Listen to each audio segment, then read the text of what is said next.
بسم اللہ الرحمن الرحیم۔ السلام علیکم ورحمۃ اللہ وبرکاتہ۔ ایک بادشاہ کو جنگل میں سفر کرتے ایک سانپ نے ڈس لیا۔ شاہی طبیب اپنی تمام تر کوششوں کے باوجود زہر کو جب بادشاہ کے جسم میں پھیلنے سے نہ روک پایا، ہزاروں قطار رونے لگا۔ اتنے میں ایک درویش سا شخص وہاں آیا۔ بادشاہ کو زہر کے درد سے تڑپتے ہوئے دیکھا تو بادشاہ کی ٹانگ پر جہاں سانپ نے کاٹا تھا تھوک دیا اور بھاگ گیا۔ بادشاہ کے سارے ساتھی بادشاہ کی فکر میں تھے، اس لیے دیوانے کی اس حرکت پر کوئی بھی درویش کے پیچھے اسے گرفتار کرنے نہ گیا۔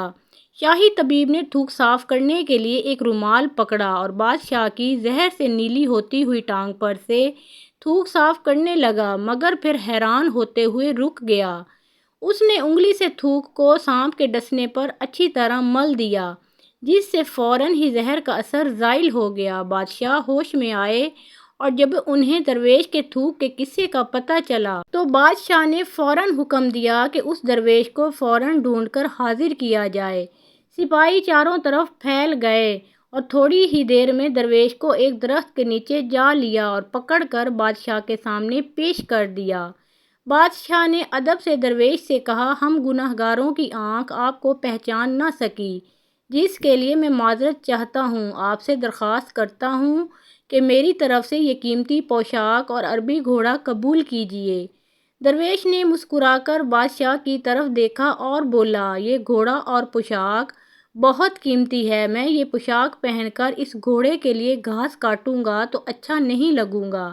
بادشاہ نے کہا، آپ فکر نہ کریں، گھوڑے کے ساتھ خدمت گار بھی دیے جائیں گے۔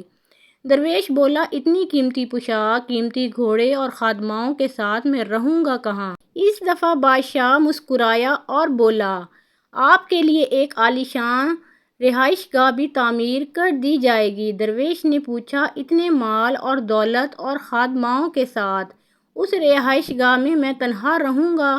بادشاہ بولا، حضور، میری بیٹی شہزادی گلنار کی شادی آپ سے کر دی جائے گی۔ درویش بولا، اگر آپ نے میری شادی کی تو پھر میرے بچے بھی ہوں گے؟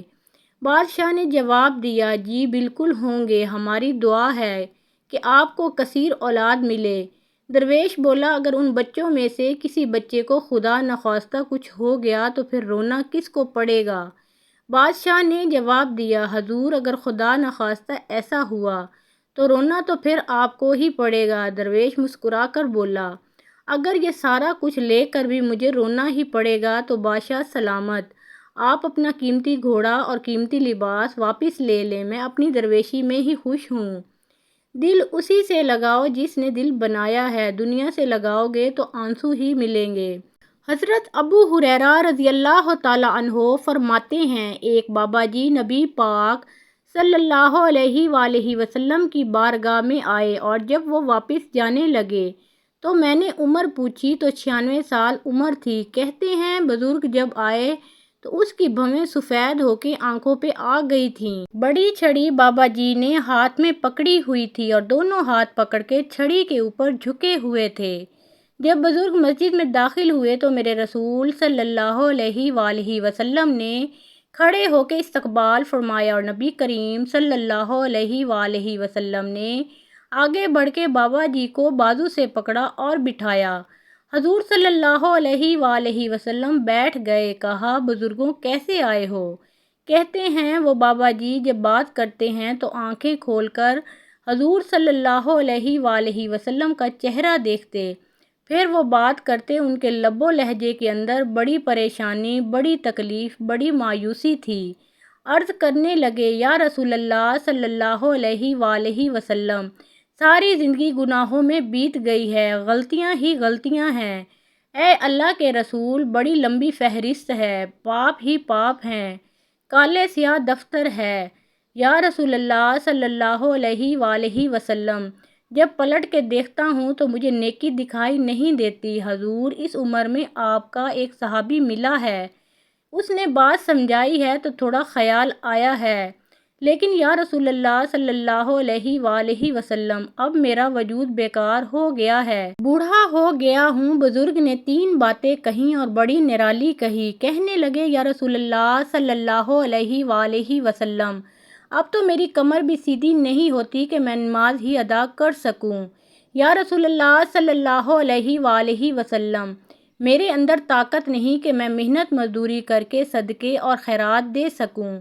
یا رسول اللہ صلی اللہ علیہ وآلہ وسلم، اب میں تلوار لے کے جہاد بھی نہیں کر سکتا۔ حضور، نہ میں نمازیں پڑھ سکتا ہوں، نہ میں صدقات و خیرات دے سکتا ہوں، نہ میں دین کے لیے کوئی جہاد کر سکتا ہوں۔ بیکار وجود ہے، بیکار ہو گیا ہوں، اور آج آیا ہوں تو مجھ بیکار کو میرا رب قبول کر لے گا۔ حضرت ابو ہریرہ فرماتے ہیں، جیسے برسات میں بارش کی جھڑی لگتی ہے، یوں مصطفیٰ صلی اللہ علیہ وآلہ وسلم کی آنکھوں سے جھڑی لگ گئی۔ حضور صلی اللہ علیہ وآلہ وسلم کھل کے روئے۔ حبیب پاک صلی اللہ علیہ وآلہ وسلم نے فرمایا، بزرگوں، بڑے مجاہد ہیں، دین کے لیے جہاد کرنے والے بڑے ہیں، رب کریم کو آپ کی تلوار کی اتنی حاجت نہیں۔ اور فرمایا، اس کے خزانے کوئی خالی تو نہیں کہ آپ بھی گویا صدقہ دیں گے تو بھرے جائیں گے۔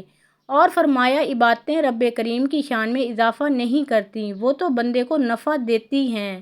بزرگوں، نہ آپ جہاد کریں، نہ صدقات دیں، نہ لمبی نمازیں پڑھیں، آپ صدقے دل سے آ جائیں، اللہ کے رسول کا وعدہ ہے، رب آپ کو بغیر حساب کتاب کے جنت عطا فرما دے گا۔ نبی صلی اللہ علیہ وآلہ وسلم نے فرمایا، بندہ جب رو کے کہتا ہے نا، یا اللہ غلطی ہو گئی، معاف کر دے، فرمایا میرا مالک اسے فوراً ہی معاف فرما دیتا ہے۔ مزید اسلامی واقعات اور سبق آموز کہانیوں کے لیے اس چینل کو سبسکرائب کریں اور پیارے آقا دو جہاں محمد صلی اللہ علیہ وآلہ وسلم کے متعلق ایک پیارا سا کمنٹ ضرور کیجیے۔ اللہ آپ کا حامی و ناصر ہو۔